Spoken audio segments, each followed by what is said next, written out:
حضرت عمر بن الخطاب رضی اللہ تعالی عنہ نے روم سے لڑنے کے لیے ایک فوجی دستہ روانہ کیا۔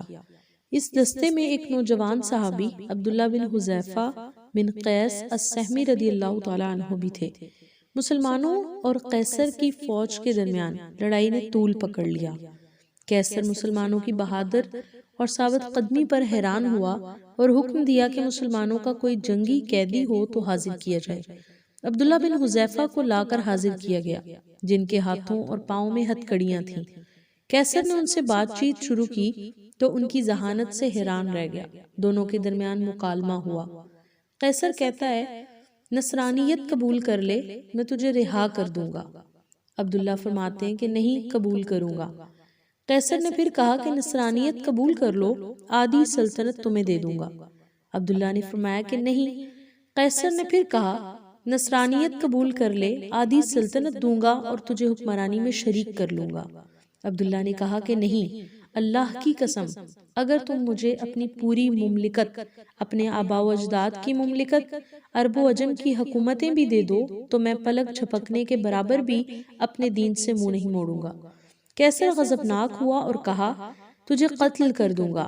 عبداللہ رضی اللہ تعالیٰ عنہ نے فرمایا کہ مجھے قتل کر دے۔ قیصر نے حکم دیا کہ ان کو ایک ستون پر لٹکا کر ان کے آس پاس تیروں کی بارش کی جائے، پھر اس کو عیسائیت قبول کرنے یا موت کو گلے لگانے میں سے ایک بات کا اختیار دیا جائے گا۔ جب قیصر نے دیکھا کہ اس سے بھی بات نہیں بنی اور وہ کسی حال میں بھی اسلام چھوڑنے کے لیے تیار نہیں، تو حکم دیا کہ اس کو قید میں ڈال دو اور کھانا پینا بھی بند کر دو۔ عبداللہ رضی اللہ تعالیٰ عنہ کو کھانا پینا نہیں دیا گیا، یہاں تک کہ پیاس اور بھوک سے موت کے قریب ہو گئے تو قیصر کے حکم سے شراب اور خنزیر کا گوشت ان کے سامنے پیش کیا گیا۔ جب عبداللہ رضی اللہ تعالیٰ عنہ نے یہ دیکھا تو کہا، اللہ کی قسم، مجھے معلوم ہے کہ میں وہ پریشان حال ہوں جس کے لیے یہ حلال ہے، مگر میں کفار کو خوش کرنا نہیں چاہتا۔ یہ کہہ کر کھانے کو ہاتھ تک نہ لگایا۔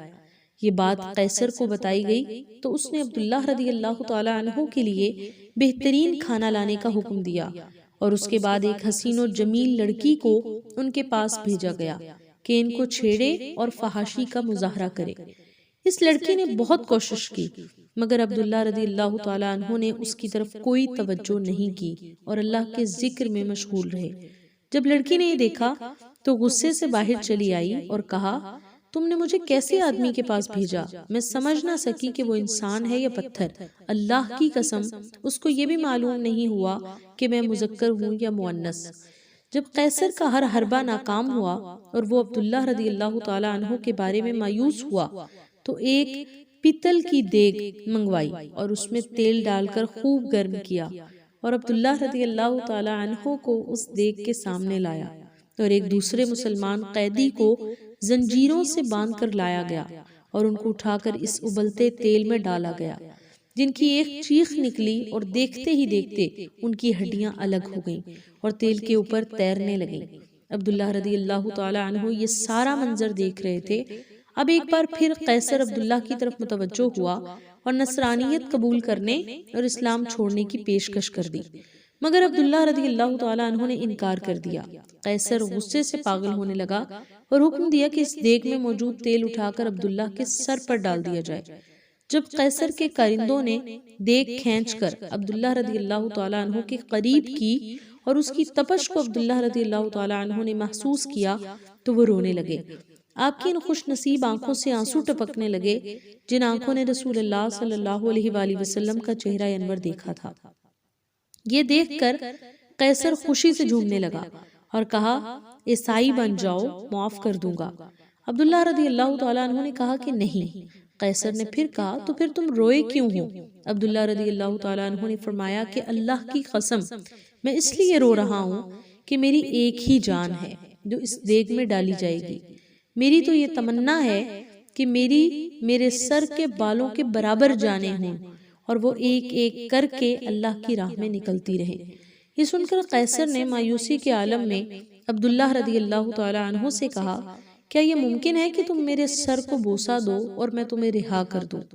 عبداللہ رضی اللہ تعالیٰ عنہ نے فرمایا کہ اگر میرے ساتھ تمام مسلمان قیدیوں کو رہا کرتے ہو تو میں تیرے سر کو بوسہ دینے کے لیے تیار ہوں۔ قیصر کہتا ہے کہ ٹھیک ہے۔ عبداللہ رضی اللہ تعالیٰ عنہ نے اپنے ساتھ دوسرے مسلمانوں کو رہا کرنے کے لیے اس کافر کے سر کو بوسہ دیا اور سارے مسلمان رہا کر دیے گئے۔